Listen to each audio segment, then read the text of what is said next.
ಸರ್ಕಾರಿ ಕಾಮಗಾರಿಗಳಲ್ಲಿ ಅಲ್ಪಸಂಖ್ಯಾತರಿಗೆ ಶೇಕಡಾ 4ರಷ್ಟು ಮೀಸಲಾತಿ, ಬಿಜೆಪಿಯ 18 ಶಾಸಕರ ಅಮಾನತು, ಪರಿಶಿಷ್ಟ ಸಮುದಾಯದ ಹಣ ದುರ್ಬಳಕೆ ಸೇರಿದಂತೆ ಇನ್ನಿತರ ವಿಷಯಗಳ ವಿರುದ್ಧ ಬಿಜೆಪಿ ನಾಯಕರು ರಾಜ್ಯದ ಹಲವು ಜಿಲ್ಲೆಗಳಲ್ಲಿ ಪ್ರತಿಭಟನೆ ನಡೆಸಿ ರಾಜ್ಯ ಸರ್ಕಾರದ ವಿರುದ್ಧ ಆಕ್ರೋಶ ಹೊರಹಾಕಿದರು. ಬಳ್ಳಾರಿಯಲ್ಲಿಂದು ಗಡಗಿ ಚನ್ನಪ್ಪ ವೃತ್ತದಲ್ಲಿ ಬಿಜೆಪಿ ಕಾರ್ಯಕರ್ತರು ಮಾನವ ಸರಪಳಿ ರಚಿಸಿ ಸರ್ಕಾರದ ವಿರುದ್ಧ ಘೋಷಣೆ ಕೂಗಿ ಪ್ರತಿಕೃತಿ ದಹಿಸಿದರು. ಈ ವೇಳೆ ಜಿಲ್ಲಾ ಬಿಜೆಪಿ ಅಧ್ಯಕ್ಷ ಅನಿಲ್ ನಾಯ್ಡು, ಮುಖಂಡರಾದ ಡಾ SJV Mahipal, S Gurulinganagouda, H Hanumanthappa, Sirigeri Mallanagouda, KS Divakar, Shridhara Gadde, Basavalinganagouda ಸೇರಿದಂತೆ ಮತ್ತಿತರರು ಉಪಸ್ಥಿತರಿದ್ದರು. ಬಳಿಕ ಅನಿಲ್ ನಾಯ್ಡು, ಅಲ್ಪಸಂಖ್ಯಾತ ಸಮುದಾಯಕ್ಕೆ ಸರ್ಕಾರಿ ಗುತ್ತಿಗೆಯಲ್ಲಿ ಶೇಕಡಾ 4ರಷ್ಟು ಮೀಸಲಾತಿ ನೀಡಿರುವ ರಾಜ್ಯ ಸರ್ಕಾರದ ಕ್ರಮ ಖಂಡನೀಯ, ಜೊತೆಗೆ ಬಿಜೆಪಿಯ 18 ಶಾಸಕರನ್ನು ಅಮಾನತು ಮಾಡಿರುವ ಕ್ರಮವನ್ನು ಸ್ಪೀಕರ್ ಹಿಂಪಡೆಯಬೇಕು, ಇಲ್ಲದಿದ್ದರೆ ರಾಜ್ಯಾದ್ಯಂತ ಹೋರಾಟ ಮಾಡಲಾಗುವುದು ಎಂದು ಹೇಳಿದರು. ಧರ್ಮಾಧಾರಿತ ಮೀಸಲಾತಿಯನ್ನ ಈ ರೀತಿಯಾಗಿ ಗುತ್ತಿಗೆಯಲ್ಲಿ ಕೊಡುವಂತದ್ದು ಒಳ್ಳೆಯದಲ್ಲ. ಇದು ಕೊಪ್ಪಳದಲ್ಲಿ ಬಿಜೆಪಿ ನಾಯಕರು ಹಾಗೂ ಮುಖಂಡರು ರಾಜ್ಯ ಸರ್ಕಾರದ ವಿರುದ್ಧ ಪ್ರತಿಭಟಿಸಿದರು. ಈ ವೇಳೆ ಬಿಜೆಪಿ ಜಿಲ್ಲಾಧ್ಯಕ್ಷ ಬಸವರಾಜ ದಡೆಸುಗೂರು, ವಿಧಾನ ಪರಿಷತ್ ಸದಸ್ಯೆ ಹೇಮಲತಾ ನಾಯಕ್, ರಾಜ್ಯ ಮಹಿಳಾ ಮೋರ್ಚಾ ಕಾರ್ಯದರ್ಶಿ ಡಾ ಶೋಭಾ, ಮಾಜಿ ಸಂಸದ ಶಿವರಾಮಗೌಡ, ಕಾಡಾ ಮಾಜಿ ಅಧ್ಯಕ್ಷ ತಿಪ್ಪೇರುದ್ರಸ್ವಾಮಿ ಸೇರಿದಂತೆ ಹಲವರು ಉಪಸ್ಥಿತರಿದ್ದರು. ಬಳಿಕ ಬಸವರಾಜ ದಡೆಸುಗೂರು, ಬಿಜೆಪಿಯ 18 ಶಾಸಕರನ್ನು ಅಮಾನತು ಮಾಡಿರುವ ವಿಧಾನಸಭಾಧ್ಯಕ್ಷರ ಕ್ರಮ ಸರಿಯಲ್ಲ, ಕೂಡಲೇ ಅಮಾನತು ವಾಪಸ್ ಪಡೆಯಬೇಕು, ಇಲ್ಲದಿದ್ದರೆ ಪಕ್ಷದ ವತಿಯಿಂದ ರಾಜ್ಯಾದ್ಯಂತ ಹೋರಾಟ ನಡೆಯಲಿದೆ ಎಂದರು. ಇವತ್ತು 6 ತಿಂಗಳು ಅನಾವರಣ ಮಾಡುವತ್ತು ಶಾಸಕರನ್ನ ರದ್ದು ಮಾಡಿಸಂತ ಕೆಲಸ ಅವರಿಗೆ ಮಾಡಲ್ಲ, ಇದನ್ನ ಖಂಡಿಸಂತ ಕೆಲಸ ಇವತ್ತು ಇಡೀ ರಾಜ್ಯದಲ್ಲ ಮಾಡ್ತೀವಿ.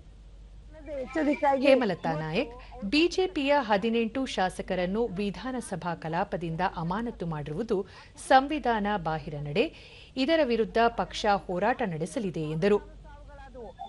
ಜಮೀರ್ ಅಹಮದ್ ಅವರು ಹೇಳಿದ್ರು 5 ಲಕ್ಷ ರೂಪಾಯಿ ಕೊಡ್ತೀವಂದ್ರು.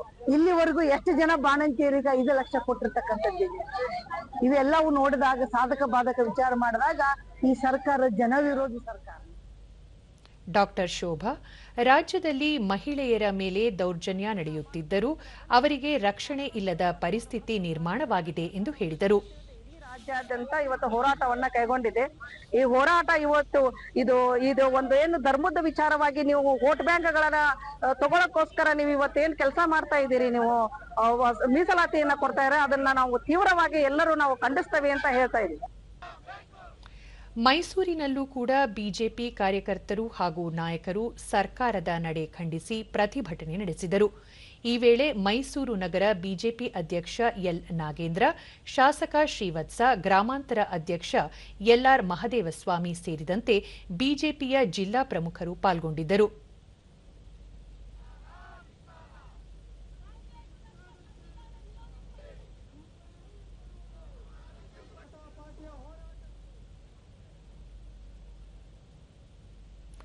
ಬಳಿಕ ಎಲ್ ನಾಗೇಂದ್ರ, ಮಧುಬಲೆ ವಿಷಯವನ್ನು ಸಚಿವರು ವಿಧಾನಸಭೆಯಲ್ಲೇ ಪ್ರಸ್ತಾಪ ಮಾಡಿ ರಕ್ಷಣೆ ಕೋರಿದ್ದಾರೆ. ಈ ಸಂಬಂಧ ಪೊಲೀಸರಿಗೆ ಇನ್ನೂ ದೂರು ನೀಡಿಲ್ಲ. ಮುಖ್ಯಮಂತ್ರಿ ಕುರ್ಚಿಗಾಗಿ ಕಾಂಗ್ರೆಸ್ನಲ್ಲಿ ಆಂತರಿಕ ಕಲಹ ನಡೆಯುತ್ತಿದೆ ಎಂದು ಹೇಳಿದರು. ಅಕ್ರಮ ಅನೈತಿಕವನ್ನ ಬೆಳಗಿಳುವಂತ ಒಂದು ಕ್ರಿಯೆ ಇದು ಹನಿ ಡ್ರಾಪ್ ಅಲ್ಲಿ ಸಿಗಾಕೊಂಡಿರ್ತಕ್ಕಂಥ ಸಚಿವರು ಯಾರು ಅಂತ ಹೇಳಿ ಕೂಡಲೇ ಮುಖ್ಯಮಂತ್ರಿಗಳು ಅವರ ಪಟ್ಟಿಯನ್ನು ಬಿಡುಗಡೆ ಮಾಡಬೇಕು. ಶಾಸಕ ಶ್ರೀವತ್ಸ, ಹನಿ ಟ್ರ್ಯಾಪ್ ವಿಷಯದಲ್ಲಿ ತಮ್ಮನ್ನು ಸಿಲುಕಿಸುವ ಪ್ರಯತ್ನ ನಡೆದಿದೆ ಎಂದು ಸಚಿವ ಕೆಎನ್ ರಾಜಣ್ಣ ವಿಧಾನಸಭೆಯಲ್ಲಿ ಪ್ರಸ್ತಾಪ ಮಾಡಿದ್ದಾರೆ. ಈ ವಿಷಯದ ಕುರಿತು ಸಮಗ್ರ ತನಿಖೆಯಾಗಬೇಕು ಎಂದು ತಿಳಿಸಿದರು. ಇಡೀ ರಾಜ್ಯದಲ್ಲಿ ಸಿಡಿ ಫ್ಯಾಕ್ಟರಿ ತಯಾರಾಗಿದೆ. ಅದು ಆ ಕಡೆನೂ ಇರಬಹುದು, ಈ ಕಡೆನೂ ಇರಬಹುದು. ಎರಡಕ್ಕೂ ಸಂಬಂಧಪಟ್ಟಂಗೆ ವಿರೋಧ ಪಕ್ಷ ಇರಬಹುದು, ಆಡಳಿತ ಪಕ್ಷ ಇರಬಹುದು, ಇಬ್ರು ಈ ತರದ ಸಿಡಿ ಫ್ಯಾಕ್ಟರಿ ಏನು ನಡೀತಾ ಇದೆ ಇದರ ವಿರುದ್ಧ ತನಿಖೆಯನ್ನ ಮಾಡಬೇಕು.